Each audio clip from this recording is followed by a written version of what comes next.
BestBookBits.com presents the book summary of Homo Deus by Yuval Noah Harari.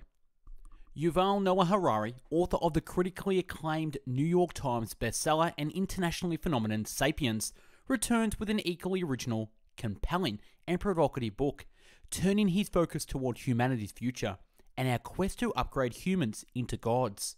Over the past century, humankind has managed to do the impossible and rein in famine, plague, and war. This may seem hard to accept, but as Harari explains in his trademark style, thorough yet riveting, famine, plague, and war have been transformed from incomprehensible and uncontrollable forces of nature into manageable challenges. For the first time ever, more people die from eating too much than from eating too little. More people die from old age than from infectious diseases. And more people commit suicide than are killed by soldiers, terrorists, and criminals put together. The average American is 1,000 times more likely to die from binging at McDonald's than from being blown up by Al-Qaeda. What then will replace famine, plague, and war at the top of the human agenda? As the self-made gods of planet Earth, what destinies will we set ourselves, and which quest will we undertake? Homo Deus explores the projects, dreams, and nightmares that will shape the 21st century, from overcoming death to creating artificial life. It asks the fundamental questions: where do we go from here? And how will we protect this fragile world from our own destructive powers? This is the next stage of evolution. This is Homo Deus. The new human agenda. For the first time in history, more people die today from eating too much than from eating too little. More people die from old age than from infectious diseases. And more people commit suicide than are killed by soldiers, terrorists, and criminals combined. In 2014, more than 2.1 billion people were overweight, compared to 850 million who suffered from malnutrition. Half of humankind is expected to be overweight by 2030. In 2010, famine and malnutrition combined killed about 1 million people, whereby obesity killed 3 million. Doctors, in contrast, count on more than mere luck. Though science owes a huge debt to serendipity, doctors don't just throw different chemicals into test tubes, hoping to chance upon some new medicine. With each passing year, doctors accumulate more and better knowledge, which they use in order to design more effective medicines and treatments. Consequently, though in 2050 we will undoubtedly face much more resilient germs, medicine in 2050 will likely be able to deal with them more effectively than today. In 2012, about 56 million people died throughout the world. 620,000 of them died due to human violence. War killed 120,000 people, and crime killed another 500,000 people. In contrast, 800,000 committed suicide, and 1.5 million died of diabetes.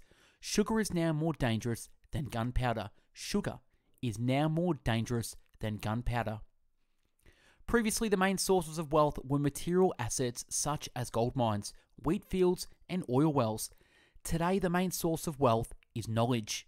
And whereas you can conquer oil fields through war, you cannot acquire knowledge that way.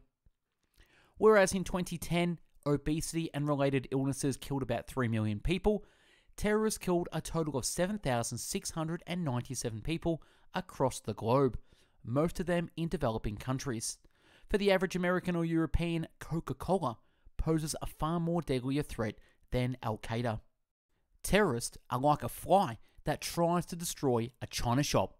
The fly is so weak that it cannot budge even a single teacup, so it finds a bull, gets inside its ear, and starts buzzing. The bull goes wild with fear and anger and destroys the china shop. This is what happened in the Middle East in the last decade. Islamic fundamentalists could never have toppled Saddam Hussein by themselves. Instead, they enraged the US by the 9/11 attacks, and the USA destroyed the Middle Eastern china shop for them. Success breeds ambition, and our recent achievements are now pushing humankind to set itself even more daring goals. Having secured unprecedented levels of prosperity, health, and harmony, and given our past record and our current values, humanity's new targets are likely to be immortality, happiness, and divinity. Having reduced mortality from starvation, disease, and violence, we will now aim to overcome old age and even death itself. Having saved people from abject misery, we will now aim to make them positively happy. And having raised humanity above the bestially level of survival struggles, we will now aim to upgrade humans into gods and turn Homo sapiens into Homo Deus. Think for a moment about your own workplace. No matter whether you are a scholar, journalist, cook, or football player, how would you feel if your boss were 120? His ideas were formulated when Victoria was still queen, and he was likely to stay your boss for a couple of decades more. In truth, so far modern medicine hasn't extended our natural lifespan by a single year. Its great achievement has been to save us from premature death and allow us to enjoy the full measure of our years. Even if we now overcome cancer, diabetes, and other major killers, it would mean only that almost everyone will get to live to 90, but it would not be enough to reach 150, let alone 500. For that, medicine will need to re-engineer the most fundamental structures and processes of the human body, and to discover how to regenerate organs and tissues. It is by no means clear that we can do that by 2100. People want to live forever, so they compose an immortal symphony. They strive for eternal glory in some war, or even sacrifice their lives so that their souls will enjoy everlasting bliss in paradise. A large part of our artistic creativity, our political commitment, and our religious piety is fueled by the fear of death. When Otto von Bismarck pioneered state pensions and social security in the late 19th century Germany, his chief aim was to ensure that the loyalty of the citizens rather than to increase their well-being. You fought for your country when you were 18 and paid your taxes when you were 40 because you counted on the state to take care of you when you were 70. Extremely short life, and that was the end of the rare mutations. For the blissful squirrel would not have bothered to look for more nuts, let alone mates. The rival squirrels, who felt hungry again 5 minutes after eating a nut, had much better chances of surviving and passing their genes to the next generation. For the blissful squirrel would not have bothered to look for more nuts, let alone mates. The rival squirrels who felt hungry again after 5 minutes after eating a nut had much better chances of surviving and passing their genes to the next generation for the exact same reason. The nuts we humans seek to gather, lucrative jobs, big houses, good-looking partners, seldom satisfy us for long. They seldom satisfy us for long. Perhaps the key to happiness is neither the race nor the gold medal, but rather combining the right doses of excitement and tranquility. But most of us tend to jump all the way from stress to boredom and back, remaining as discontented with one as with the other. Yet hitherto, everybody still agreed on one thing. In order to improve education, we need to change the schools. Today, for the first time in history, at least some people think it would be more efficient to change the pupils' biochemistry. The state hopes to regulate the biochemical pursuit of happiness, separating bad mutations from good ones. The principle is clear. Biochemical manipulations that strengthen political stability, social order, and economic growth are allowed and even encouraged. E.g., those that calm hyperactive kids in school or drive anxious soldiers forward into battle. Manipulations that threaten stability and growth are banned. Up till now, increasing human power relied mainly on upgrading our external tools.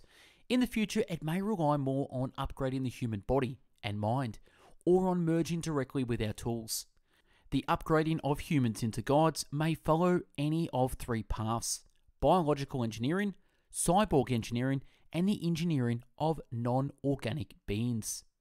When speaking of upgrading humans into gods, think more in the terms of Greek gods or Hindu devas, rather than the omnipotent biblical Sky Father.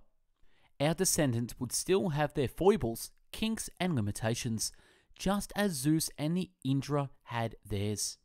But they could love, hate, create, and destroy on much grander scale than us. Every day, millions of people decide to grant their smartphones a bit more control over their lives or try a new and a more effective antidepressant drug. In the pursuit of health, happiness, and power, humans will gradually change first one of their features and then another and another until they will no longer be human. No clear line separates healing from upgrading. Medicine almost always begins by saving people from falling below the norm, but the same tools and know-how can be used to surpass the norm. Viagra began life as a treatment for blood pressure problems. To the surprise and delight of Pfizer, it transpired that Viagra can also overcome impotence. It enabled millions of men to regain normal sexual abilities. But soon enough, men who had no impotence problems in the first place began using the same pill to surpass the norm and acquire sexual powers they never had before. Fertilize several eggs and choose the one with the best combination.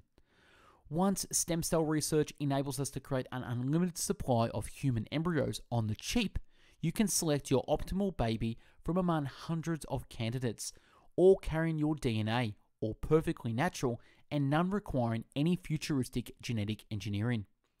Iterate this procedure for a few generations, and you could easily end up with superhumans or a creepy dystopia. It would surely come in handy if the little girl had a stronger than normal immune system, an above average memory, and a particular sunny deposition. And even if you don't want that for your child, what if your neighbours are doing it to theirs? Would you have your child lag behind?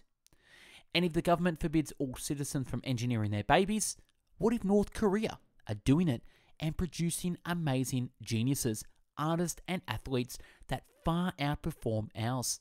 And like that, in baby steps, we are on our way to a genetic child catalogue. This is the paradox of historical knowledge. Knowledge that does not change behaviour is useless. Knowledge that does not change behaviour is useless. But knowledge that changes behaviour quickly loses its relevance. The more data we have and the better we understand history, the faster history alters its course and the faster our knowledge becomes outdated. The idea of nurturing a lawn at the entrance to private residence and public buildings was born in the castles of the French and English aristocrats in the late Middle Ages. In the early modern age, this habit struck deep roots and became the trademark of nobility. Part 1. Homo sapiens conquers the world. Although about 200,000 years ago, wild wolves still roam the earth, but there are more than 400 million domesticated dogs. The world contains 40,000 lions compared to 600 million house cats, 900,000 African buffalo versus 1.5 billion domesticated cows, 50 million pigeons, and 20 billion chickens. Think about that for a second. Since 1970, despite growing ecological awareness, wildlife populations have halved. Not that they were prospering in 1970. At present, more than 90% of large animals of the world, i.e., those weighing more than a few pounds, are either humans or domesticated animals. Yet a big asteroid will probably hit our planet sometime in the next 100 million years, but it is very unlikely to happen next Tuesday. Instead of fearing asteroids, we should fear ourselves. The explosion from Eden bears a striking resemblance to the agricultural revolution. Instead of allowing Adam to keep gathering wild fruits, an angry God condemns him to eat bread by the sweat of your brow. It might be no coincidence that the biblical animals spoke with humans only in the pre-agricultural era of Eden. In most Semitic languages, Eve means snake or even female snake. The name of her ancestral biological mother hides an archaic and mystic myth, according to which snakes are not our enemies, but our ancestors. In fact, modern Westerners too think that they have evolved from reptiles. The brain of each and every one of us is built around a reptilian core, and the structure of our bodies is essentially that of modified reptiles. Why do humans love sweets so much? Not because in the early 21st century we must gorge on ice cream and chocolate in order to survive. Rather, it is because when our Stone Age ancestors came across sweet fruit or honey, the most sensible thing to do was eat as much of it as quickly as possible. Why do young men drive recklessly, get involved in violent arguments, and hack confidential internet sites? Because they are following ancient genetic decrees that might be useless and even counterproductive today, but that made good evolutionary sense 70,000 years ago. A young hunter who risked his life chasing a mammoth outshone all his competitors and won the hand of the local beauty, and we are now stuck with his macho genes. This is the basic lesson of evolutionary psychology. A need shaped thousands of generations ago continues to be felt subjectively, even if it is no longer necessary for survival and reproduction in the present. Tragically, the agricultural revolution gave humans the power to ensure the survival and reproduction of domesticated animals while ignoring their subjective needs. Whereas the agricultural revolution gave rise to theist religions, the scientific revolution gave birth to humanist religions, in which humans replaced gods. While theist worships theists, Greek for God, humanists worship humans. The founding idea of humanist religions such as liberalism, communism, and Nazism is that Homo sapiens has some unique and sacred essence that is the source of all meaning and authority in the universe. Everything that happens in the cosmos is judged to be good or bad according to its impact on Homo sapiens. Current orthodoxy holds that consciousness is created by the electrical chemical reactions in the brain, and that mental experiences fulfill some essential data processing function.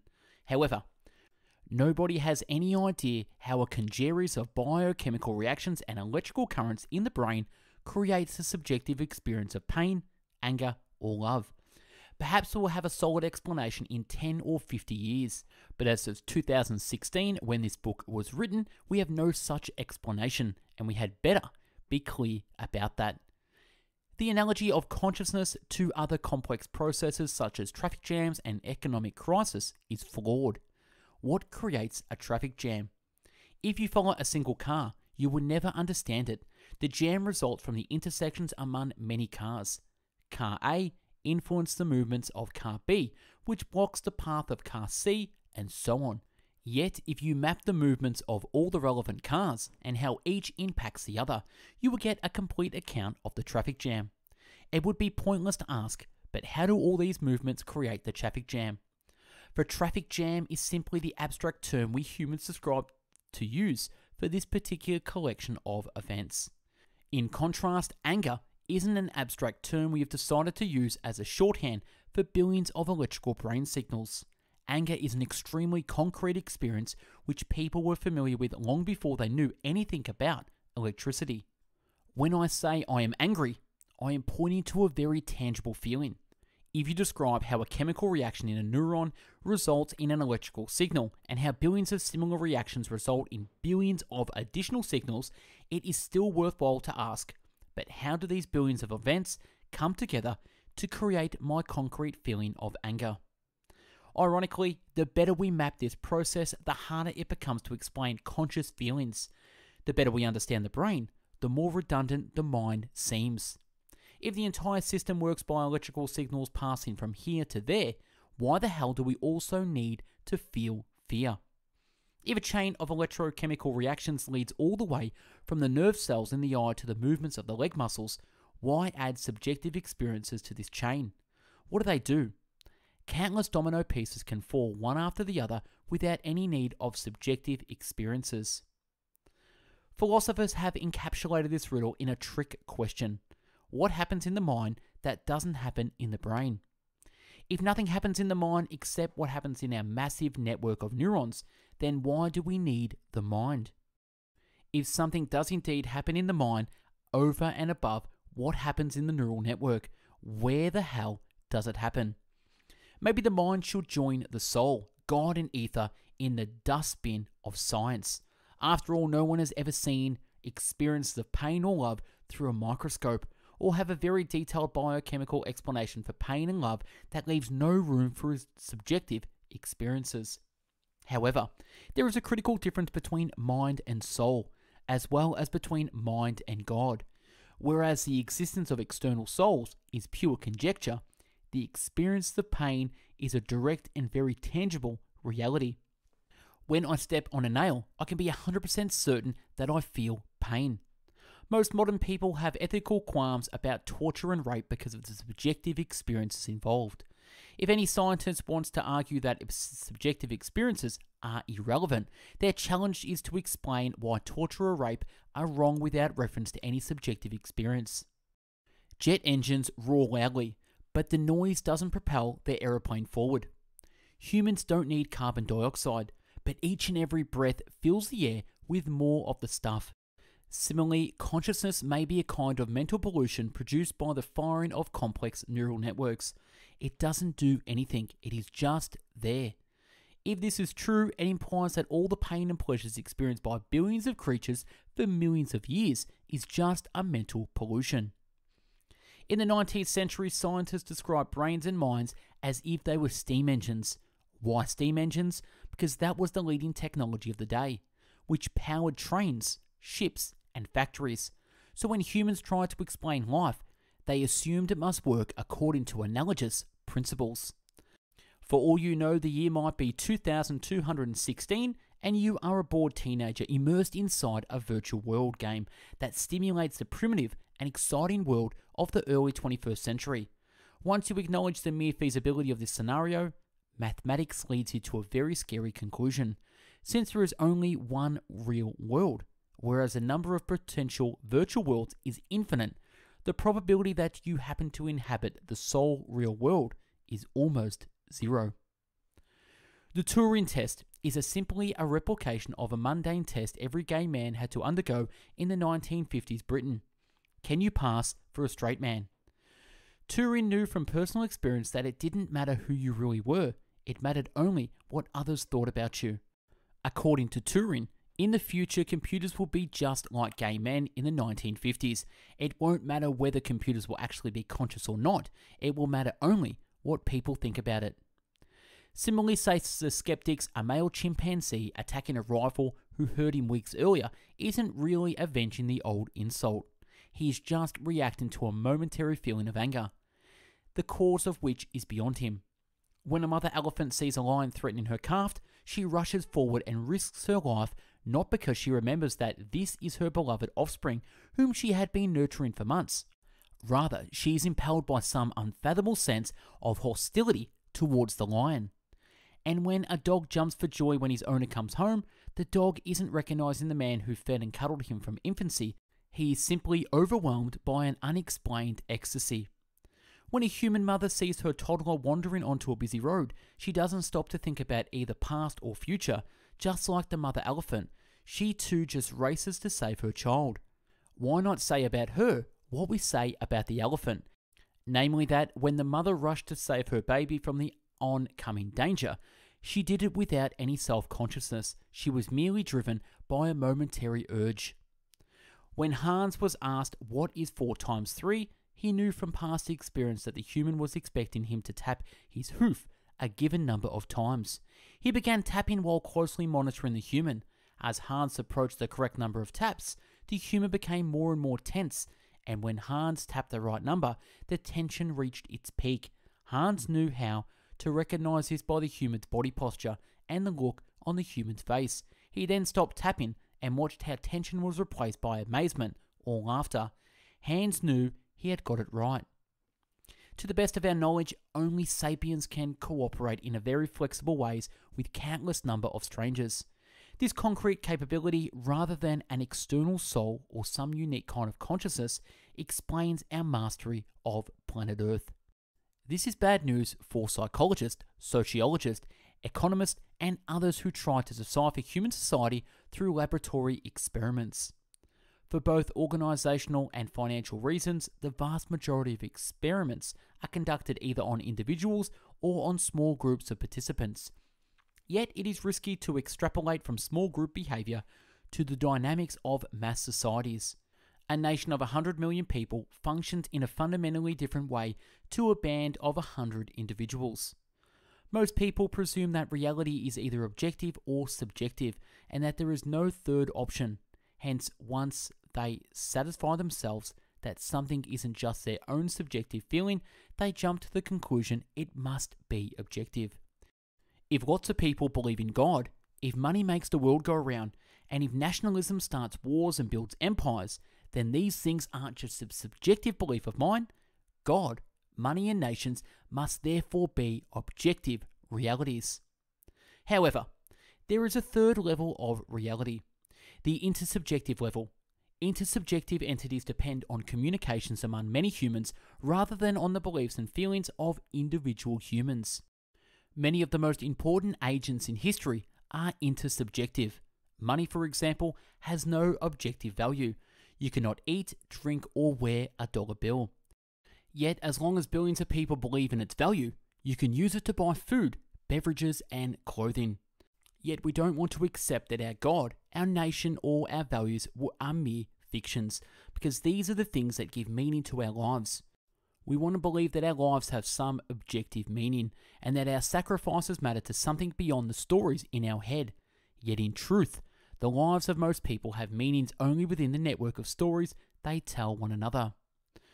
Why does a particular action, such as getting married in a church, fasting on Ramadan, or voting on election day, seem meaningful to me?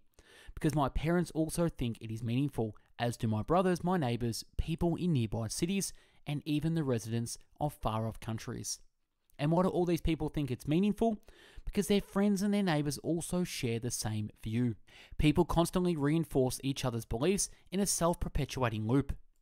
As human fictions are translated into genetic and electrical codes, the intersubjective reality will swallow up the objective reality, and biology will merge with history. In the 21st century, fiction might thereby become the most potent force on Earth, surpassing even wayward asteroids and natural selection. Hence, if we want to understand our future, cracking genomes and crunching numbers is hardly enough. We must also decipher the fictions that give meaning to the world. Part 2. Homo sapiens give meaning to the world. When in due course the Europeans penetrated the African interior, armed with their agreed upon map, they discovered that many of the borders drawn in Berlin did little justice to the geographic, economic, and ethnic reality of Africa. However, to avoid renewed clashes, the invaders stuck to their agreements, and these imaginary lines became the actual borders of European colonies. During the second half of the 20th century, as the European empires disintegrated and their colonies gained independence, the new countries accepted the colonial borders, fearing that the alternative would be endless wars and conflicts. Our modern education systems provide numerous other examples of reality kowtowing to written records. When measuring the width of my desk, the yardstick I'm using matters little. The width of my desk remains the same whether I say it is 200 centimeters or 78.74 inches. However, when bureaucracies measure people, the yardsticks they choose make all the difference. When schools began assessing people according to precise numerical marks, the lives of millions of students and teachers changed dramatically. Originally, schools were supposed to focus on enlightening and educating students, and marks began focusing on achieving high marks. As every child, teacher, and inspector knows, the skills required to get high marks in an exam are not the same as a true understanding of literature, biology, or mathematics. Every child, teacher, and inspector also knows that when forced to choose between the two, most schools will go for the marks. This system has sufficient authority to influence admission standards to colleges and hiring standards in the government offices and in the private sector. Students therefore invest all their efforts in getting good marks. Coveted positions are occupied by people with high marks, who naturally support the system that brought them there. The fact that the education system controls the critical exams gives it more power and increases its influence over colleges, government offices, and the job market. If somebody protests that the degree certificate is just a piece of paper and behaves accordingly, he is unlikely to get very far in life. The key question, though, is whether this is the right yardstick for measuring success. A school principal would say our system works. During the last 5 years, exam results have risen by 7.3%. Yet, is that the best way to judge a school? Human cooperative networks usually judge themselves by yardsticks of their own invention, and not surprisingly, they often give themselves high marks. In particular, human networks built in the name of imaginary entities such as gods, nations, and corporations normally judge their success from the viewpoint of the imaginary entity. A religion is successful if it follows divine commandments to the letter. A nation is glorious if it promotes the national interest. And a corporation thrives if it makes a lot of money. When examining the history of any human network, it is therefore advisable to stop from time to time to look at things from the perspective of some real entity. How do you know if an entity is real? Very simple. Just ask yourself, can it suffer? When people burn the temple of Zeus, Zeus doesn't suffer. When the euro loses its value, the euro doesn't suffer. When a bank goes bankrupt, the bank doesn't suffer. When a country suffers a defeat in war, the country doesn't really suffer. It's just a metaphor.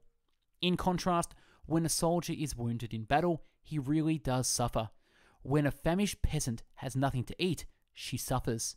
When a cow is separated from her newborn calf, she suffers. This is reality. It is often said that God helps those who help themselves.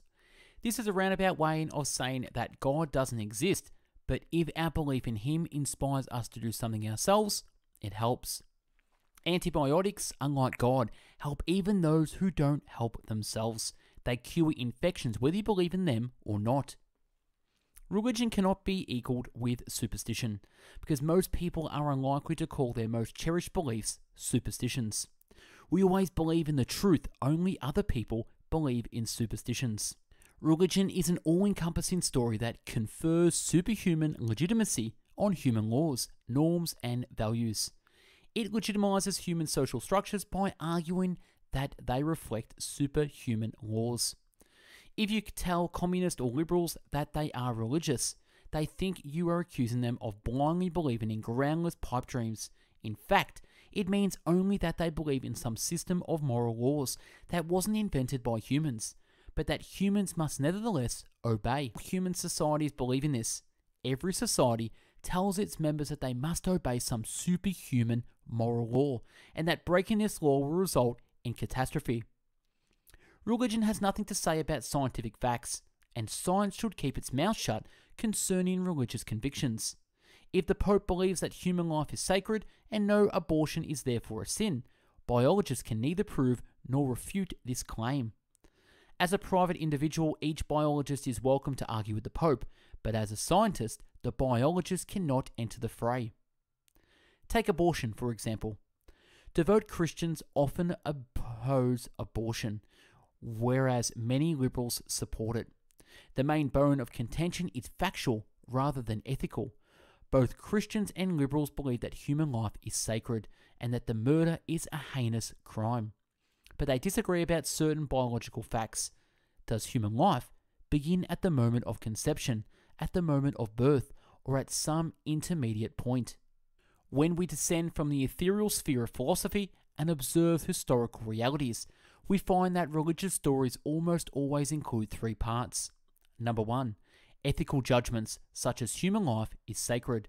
Number 2, factual statements such as human life begins at the moment of conception. And number 3, a conflation of ethical judgments with the factual statements, resulting in practical guidelines such as you should never allow abortion, even a single day after conception. To cut a long story short, most peer-reviewed scientific studies agree that the Bible is a collection of numerous different texts composed by different human authors centuries after the events they purport to describe, and that these texts were not assembled into a single holy book until long after biblical times. For example, whereas King David probably lived around 1000 BC, it is commonly accepted that the book of Deuteronomy was composed in the court of King Josiah of Judah sometime around 620 BC, as part of a propaganda campaign aimed at strengthening Josiah's authority. Leviticus was compiled at an even later date, no earlier than 500 BC. Hence, according to our best scientific knowledge, the Leviticus injunctions against homosexuality reflect nothing grander than the biases of a few priests and scholars in ancient Jerusalem. Though science cannot decide whether people ought to obey God's commands, it has many relevant things to say about the providence of the Bible. If Ugandan politicians think that the power that created the cosmos, the galaxies, and the black holes becomes terribly upset whenever two Homo sapien males have a bit of fun together, then science can help disabuse them of this rather bizarre notion. Yet, even if Harari is right, and even if all humans cherish happiness, in practice it would be extremely difficult to use this insight to decide ethical disputes, particularly because we have no scientific definition or measurement of happiness. Indeed, are happiness and misery mathematical entities that can be added or subtracted in the first place? Eating ice cream is enjoyable. Finding true love is more enjoyable. Do you think that if you eat enough ice cream, the accumulated pleasure could ever equal the rapture of true love?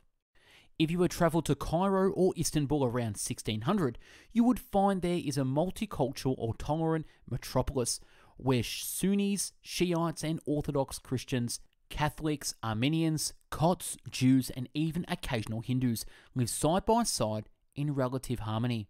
Though they had their share of disagreements and riots, and though the Ottoman Empire routinely discriminated against people on religious grounds, it was a liberal paradise compared with Europe. If you had then sailed on to contemporary Paris or London, you would have found cities awash with religious extremism, in which only those belonging to the dominant sect could live. In London, they killed Catholics. In Paris, they killed Protestants. The Jews had long been driven out, and nobody in his right mind would dream of letting any Muslims in. And yet, the scientific revolution began in London and Paris rather than in Cairo and Istanbul. Religion is interested above all in order. It aims to create and maintain the social structure. Science is interested above all in power. Through research, it aims to acquire the power to cure diseases, fight wars, and produce food. As individuals, scientists and priests may give immense importance to the truth, but as collective institutions, science and religion prefer order and power over truth. It would, according, be far more accurate to view modern history as the process of formulating the deal between science and one particular religion, namely humanism. Modern society believes in humanist dogmas and uses science not in order to question these dogmas, but rather in order to implement them. Yet, in fact, modernity is a surprisingly simple deal. The entire contract can be summarized in a single phase. Humans agree to give up meaning in exchange for power. Modern culture rejects this belief in a great cosmic plan. We are not actors in any larger-than-life drama. Life has no script, no playwright, no director, no producer, and no meaning. To the best of our scientific understanding, the universe is blind and purposeless process, full of sound and fury, but signifying nothing. Funds were scarce because there was little credit in those days. There was little credit because people had no belief in growth, and people didn't believe in growth because the economy was stagnant. Stagnation thereby perpetuated itself. Today, Hindu revivalist, pious Muslims, Japanese nationalist, and Chinese communist may declare their adherence to very different values and goals, but they all come to believe that economic growth is the key to realizing their desperate goals. In Singapore, as befits that no-nonsense city-state, they pursue the line of thinking even further and peg ministerial salaries to the national GDP. When the Singaporean economy grows, government ministers get a raise, as if that is what their jobs are all about. Take, for example, a software engineer earning $100 per hour working for some high-tech startup. One day, her elderly father has a stroke. He now needs help with his shopping, cooking, and even bathing. She could move her father to her own house, leave for work later in the morning, come back earlier in the evening, and take care of her father personally. Both her income and the startup's productivity would suffer, but her father would enjoy the care of a respected and loving daughter.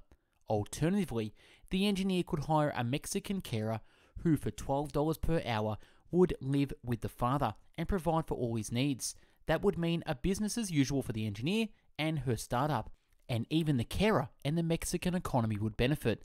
What should the engineer do?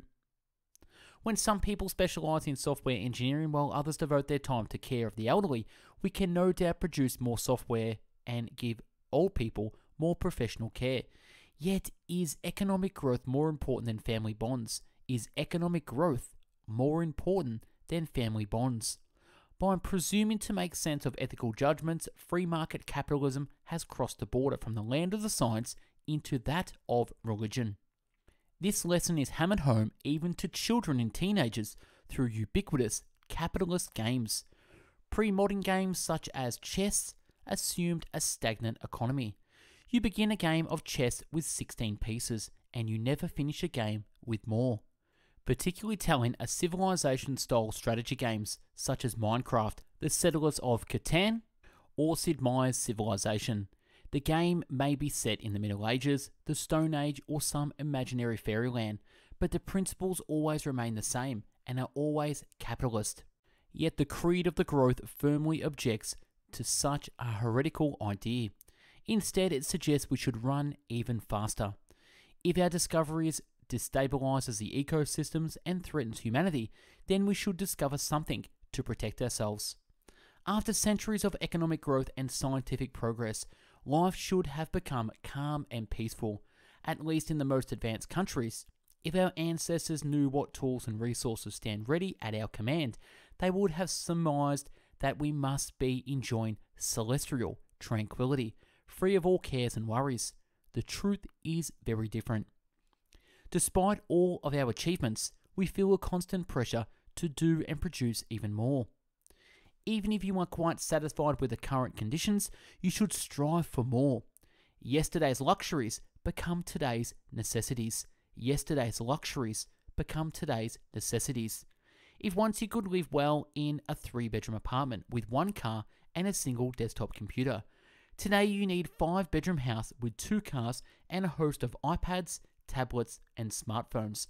Don't forget earbuds. What then rescued modern society from collapse? Humankind was savaged not by the law of supply and demand, but rather by the rise of a revolutionary new religion, humanism. The modern deal offers us power on condition that we renounce our belief in a great cosmic plan that gives meaning to life. Yet when you examine the deal closely, you find a cunning escape clause. If humans somehow manage to find meaning without predicating it upon some great cosmic plan, this is not considered a breach of contract. According to humanism, humans must draw from within their inner experience not only the meaning of their own lives, but also the meaning of the entire universe. This is the primary commandment humanisms have given us. Create meaning for a meaningless world. Is anything people think is art, and beauty is in the eye of the beholder. If people think that a urinal is a beautiful work of art, then it is. What higher authority is there to tell people they are wrong?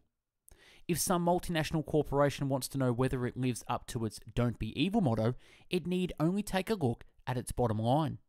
If it makes loads of money, it means that millions of people like its product, which implies that it is a force for good. Heaven and hell too ceased to be real places somewhere above the clouds and below the volcanoes, and were instead interpreted as internal mental states. You experience hell time, you ignite the fires of anger and hatred within your heart, and you enjoy the heavenly bliss every time you forgive your enemies, repent your own misdeeds, and share your wealth with the poor. In medieval Europe, the chief formula for knowledge was knowledge equals scriptures times logic. If people wanted to know the answer to an important question, they would read scriptures and use their logic to understand the exact meaning of the text. The scientific revolution proposed a very different formula for knowledge. Knowledge equals empirical data times mathematics. If we want to know the answer to some question, we need to gather relevant empirical data and then use mathematical tools to analyze them. No amount of data and no mathematical wizardry can prove that it is wrong to murder. Yet human societies cannot survive without such value judgments. As humans gained confidence in themselves, a new formula for acquiring ethical knowledge appeared. Knowledge equals experiences times sensitivity. If we wish to know the answer to any ethical question, we need to connect to the inner experiences and observe them with the utmost sensitivity. In practice, this means that we seek knowledge by spending years collecting experiences and sharpening our sensitivity so we can understand these experiences correctly. All humanist sects believe that human experience is the supreme source of authority and meaning, yet they interpret human experience in different ways. Humanism split into 3 main branches. The more liberty individuals enjoy, the more beautiful, rich, and meaningful is the world. Due to the emphasis on liberty, the orthodox branch of humanism is known as liberal. During the 19th and 20th centuries, as humanism gained increasing social credibility and political power, it sprouted two very different offshoots. Socialist humanism, which encompassed a plethora of socialist and communist movements, and evolutionary humanism, whose most famous advocates were the Nazis. Liberals will tend to say that the experiences of the musicology professor, of the young driver, and the Congolese hunter are all equally valuable, and they all should be equally cherished. Every human experience contributes something unique and enriches the world with new meaning. Socialists will probably agree with the liberals that the wolf's experience is of little value, but their attitude towards the three human experiences will be quite different. A socialist true believer will explain that the real value of music depends not on the experiences of the individual listener, but on the impact it has on the experiences of other people and the society as a whole. As Mayo said, there is no such thing as art for art's sake. Art that stands above classes, art that is detached from or independent of politics. Whereas liberals tiptoe around the minefield of cultural comparisons, fearful of committing some politically incorrect faux pas, and whereas socialists leave it to the party to find the correct path through this minefield, evolutionary humanists gleefully jump right in, setting off all the mines and relishing the mayhem. There is an unambiguous hierarchy of human experiences, and we shouldn't be apologetic about it. The Taj Mahal is more beautiful than a straw hut. Michelangelo's David is superior to my 5-year-old niece's latest clay figurine. And Beethoven composed far better music than Chuck Berry or the Congolese Pygmies. There, we've said it. Liberal democracy was saved only by nuclear weapons. NATO adapted the mad doctrine, mutual assured destruction, according to which even conventional Soviet attacks would be answered by all-out nuclear strike. If you attack us, threaten the liberals, we will make sure nobody comes out alive. While it is a favourite pastime of Western academics and activists to find fault with the liberal package, they have so far failed to come up with anything better. Why did Marx and Lenin succeed where Hong and the Mahdi failed? Not because socialist humanism was philosophically more sophisticated than Islamic and Christian theology, but rather because Marx and Lenin devoted more attention to understanding the technological and economic realities of their time than to scrutinizing ancient texts and prophetic dreams. The socialists created a brave new religion for a brave new world. They promised salvation through technology and economics, thus establishing the first techno-religion in history and changing the foundations of ideological discourse. Before Marx, people defined and divided themselves according to their views about God, not about production methods. Since Marx, questions of technology and economic structures become far more important and diverse than debates about the soul and the afterlife. Islam, Christianity, and other traditional religions are still important players in the world, yet their role is now largely reactive. Ask yourself, what was the most influential discovery, invention, or creation of the 20th century? That's a difficult question, because it is hard to choose from a long list of candidates, including scientific discoveries such as antibiotics, technological inventions such as computers, and ideological creations such as feminism. Now ask yourself, what was the most influential discovery, invention, or creation of traditional religions such as Islam and Christianity in the 20th century? This too is a very difficult question because there is so little to choose from. Part 3, Homo sapiens lose control. Like every other religion, liberalism too is based not only on abstract ethical judgments, but also on what it believes to be factual statements. And these factual statements just don't stand up to rigorous scientific scrutiny. The last nail in freedom's coffin is provided by the theory of evolution. Just as evolution cannot be squared with eternal souls, neither can it be swallowed with the idea of free will. For if humans are free, how could natural selection have shaped them? If thanks to its fit genes, an animal chooses to eat a nutritious mushroom and copulate with healthy and fertile mates, these genes pass on to the next generation. If because of unfit genes, an animal adopts for poisonous mushrooms and anemic mates, these genes become extinct. However, if an animal freely chooses what to eat and with whom to mate, then natural selection has nothing to work with. If by free will we mean the ability to act according to our desires, then yes, humans have free will, and so do chimpanzees, dogs, and parrots.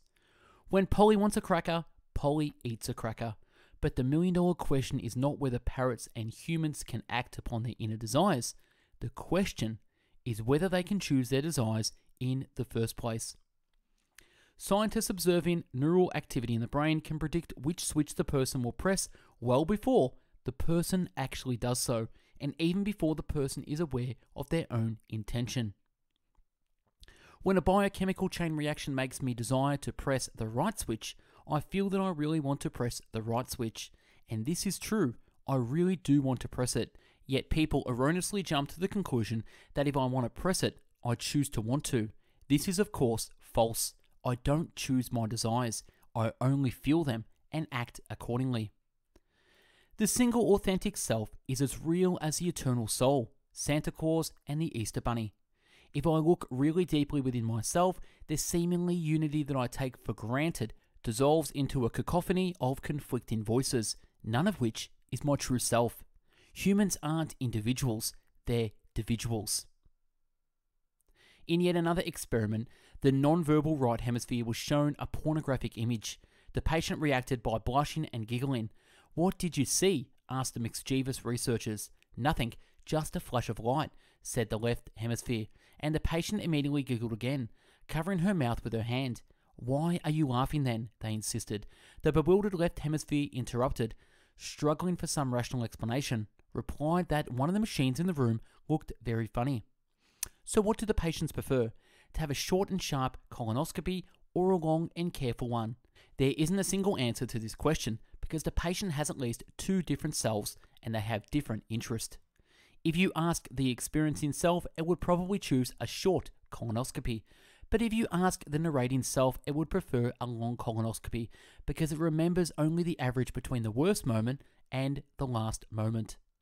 Indeed, from the viewpoint of the narrating self, the doctor should add a few completely superficialist minutes of dull aches at the very end of the test because it would make the entire memory far less traumatic. Furthermore, the experiencing self is often strong enough to sabotage the best laid out plans of the narrating self. I might, for instance, make a New Year's resolution to start a diet and go to the gym every day. Such grand decisions are the monopoly of the narrating self, but the following week, when it's gym time, the experiencing self takes over. I don't feel like going to the gym, and instead, I order pizza, sit on the sofa, and turn on the TV. Priests discovered this principle thousands of years ago. It underlies numerous religious ceremonies and commandments. If you want to make people believe in imaginary entities, such as gods and nations, you should make them sacrifice something valuable. The more painful the sacrifice, the more convinced they will be of the existence of the imaginary recipient. Giving citizens political rights is good, because the soldiers and workers of democratic countries perform better than those of dictatorships. Allegedly, granting political rights to people increases their motivation and their initiative, which is useful both on the battlefield and in the factory. A similar rationale favoured the enfranchisement of the women in the wake of the First World War. Realising the vital role of women in total industry wars, countries saw the need to give them political rights in peacetime. In the 21st century, liberalism will have a much harder time selling itself. As the masses lose their economic importance, will the moral argument alone be enough to protect human rights and liberties? Will elites and governments go on valuing every human being even when it pays no economic dividends? At least for armies and corporations, the answer is straightforward. Intelligence is mandatory, but consciousness is optional. Some economists predict that sooner or later, unenhanced humans will be completely useless. Robots and 3D printers are already replacing workers in manual jobs, such as manufacturing shirts, and highly intelligent algorithms will do the same to white-collar occupations. Bank clerks and travel agents, who a short time ago seemed completely secure from automation, have become endangered species. How many travel agents do we need when we can use our smartphones to buy a plane ticket from an algorithm? The training of a human doctor is a complicated and expensive process that lasts years. When the process is complete, after a decade or so of studies and internships, all you get is one doctor. If you want two doctors, you have to repeat the entire process from scratch. In contrast, even when you solve the technical problems hampering Watson, you will get not one, but an infinite number of doctors available 24/7 in every corner of the world. In its first year of operation, the robotic pharmacist provided 2 million prescriptions without making a single mistake. The most important question in the 21st century economies may be, well, what to do with all the superfluous people? What will conscious humans do once we have highly intelligent, non-conscious algorithms that can do almost everything better? In 2004, Professor Frank Levy from MIT and Professor Richard Murnane from Harvard published thorough research on the job market, listing those professions most likely to undergo automation. Truck driving was given an example of a job that could not possibly be automated in the foreseeable future. It's hard to imagine, they wrote, that algorithms could safely drive trucks on a busy road. A mere 10 years later, Google and Tesla can not only imagine this, but are actually making it happen. As algorithms push humans out of the job market, wealth and power might become concentrated in the hands of the tiny elite that owns the all-powerful algorithms, creating unprecedented social and political inequality.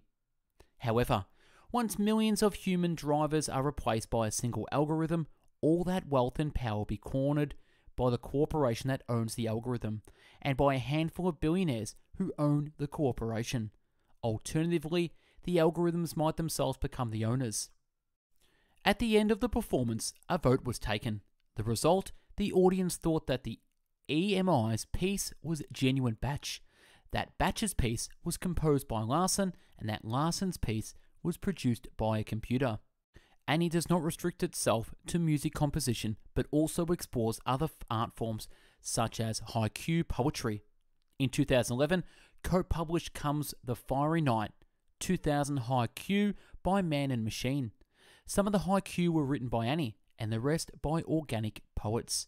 The book does not disclose which are which.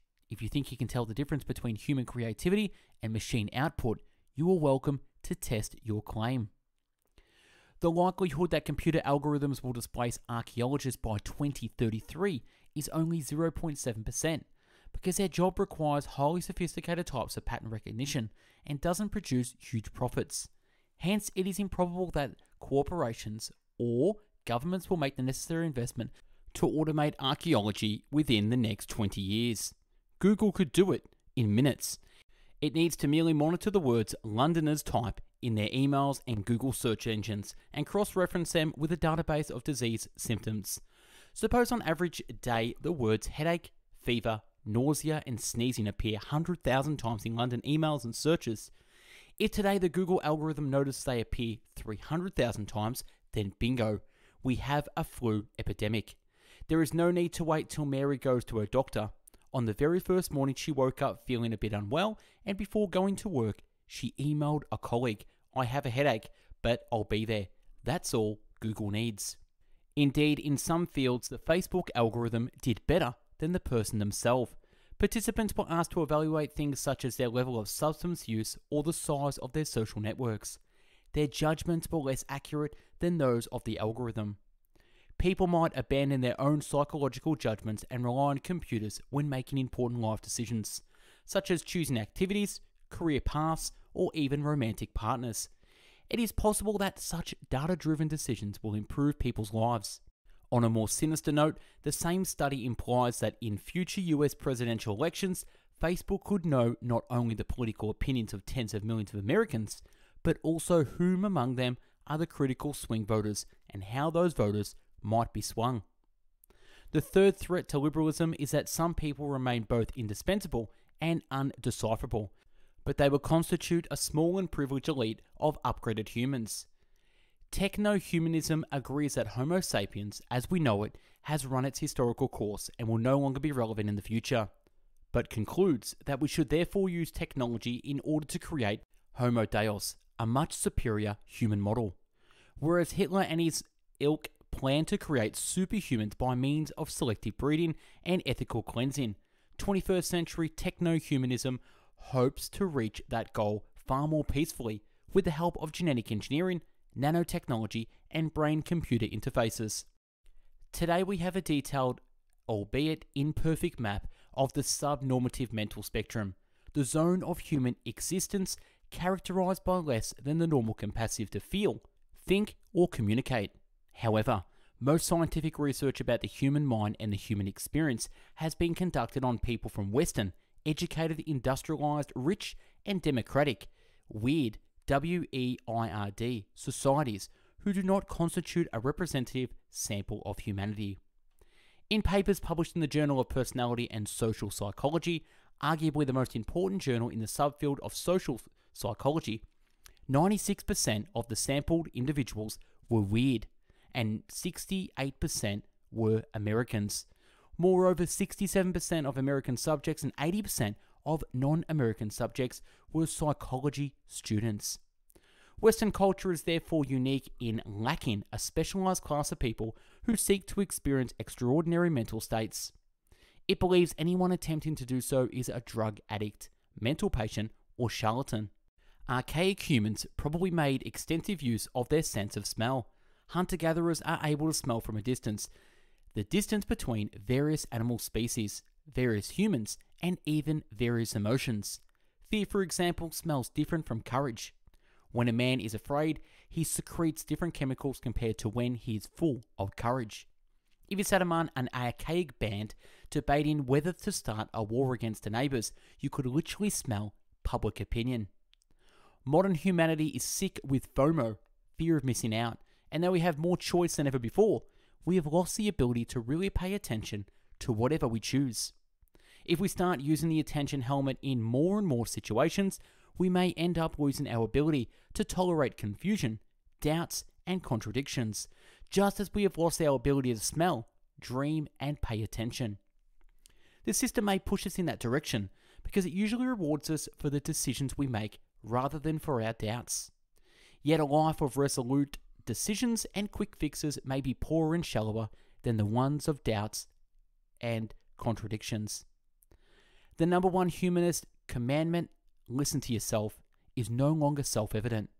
As we learn to turn our inner volume up and down, we give up our belief in authenticity because it is no longer clear whose hand is on the switch. Silencing annoying voices inside my head seems like a wonderful idea, provided it enabled me to finally hear my deep, authentic self.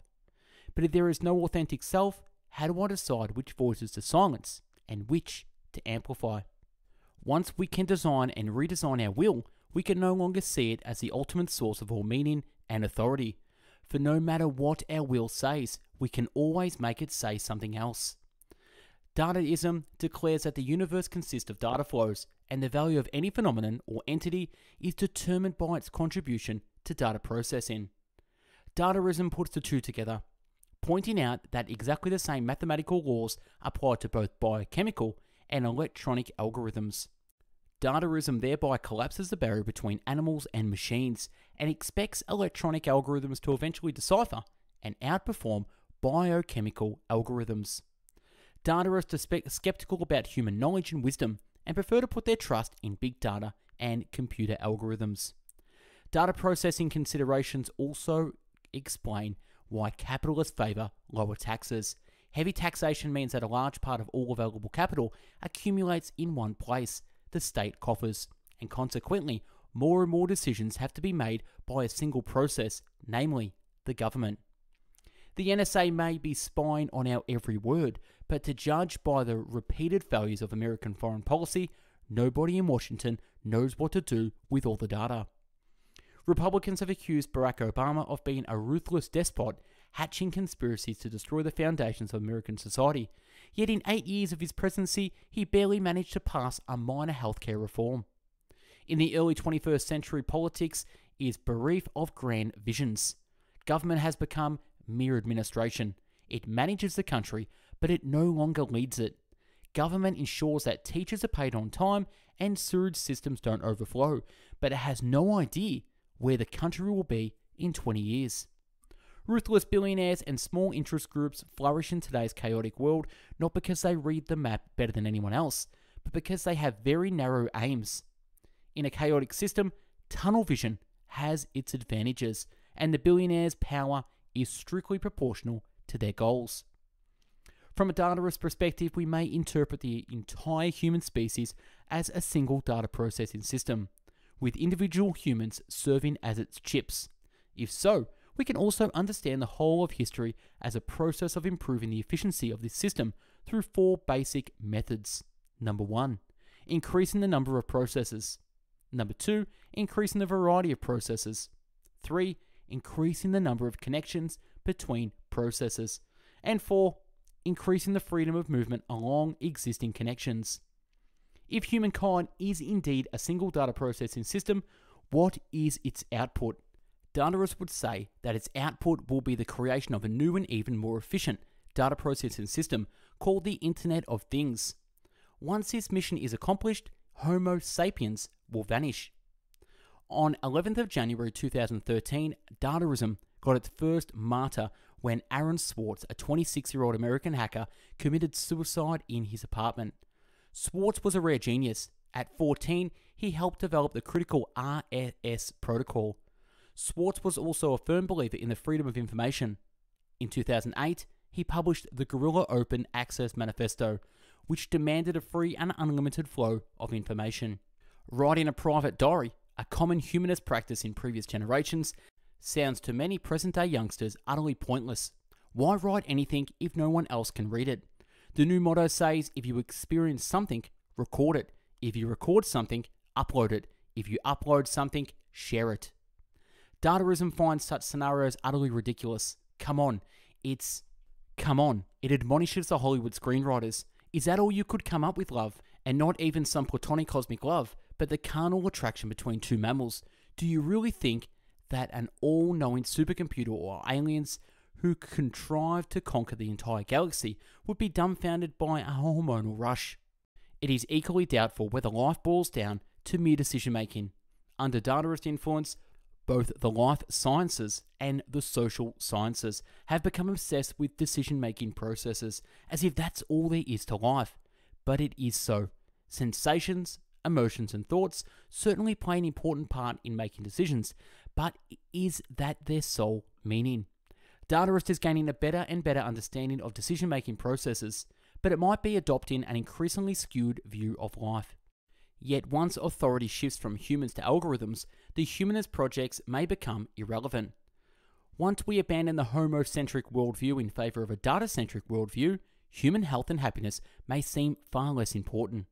Science is converging on an all-encompassing dogma, which says that number 1, organisms are algorithms, and life is data processing. 2, intelligence is decoupling from consciousness. And 3, non-conscious but highly intelligent algorithms may soon know us better than we know ourselves. These 3 processes raise 3 key questions, which I hope will stick in your mind long after you've finished this book. Number 1, are organisms really just algorithms, and is life really just data processing? 2, what's more valuable, intelligence or consciousness? And number 3, what will happen to society, politics, and daily life when non-conscious but highly intelligent algorithms know us better than we know ourselves? And that's a wrap on the book summary of Homo Deus by Yuval Noah Harari.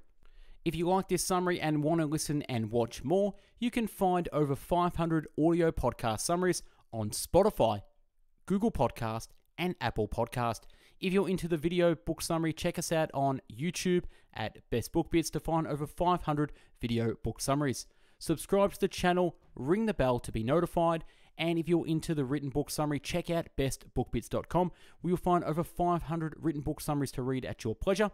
If you want to join our book club at bestbookbits.com/book club, join the tribe, read more books, make new friends, get access to authors, become part of a community of book lovers, and join a mastermind of readers, thinkers, and doers. You can join for be updated with the latest book summaries. Join our newsletter by popping your email in the link below.